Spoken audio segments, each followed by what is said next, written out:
Trnava ponúkne pestrý program. Májový kvet od 15. do 18. mája s bohatou ponukou rastlín. Trnavský Rýnek 17. mája, festival letectva v Piešťanoch 14. a 15. júna a tradičný trnavský jarmok od 11. do 14. septembra.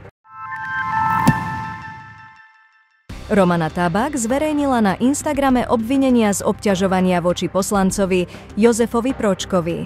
Mladá študentka z Galanty popísala incident zo školských čias, pričom Tabak priznala, že sa aj ona stala jeho obeťou. Trnavčanka Terézia, 15-ročná študentka, ponúkla cez sociálne siete službu stráženia domácich zvierat. Jej ponuka vyvolala rozporuplné reakcie. Niektorí kritizovali cenu a vek, iní ju podporili za iniciatívu a snahu pracovať. Viac aktuálnych správ z diania v Trnavskom kraji nájdeš na trnavak.sk.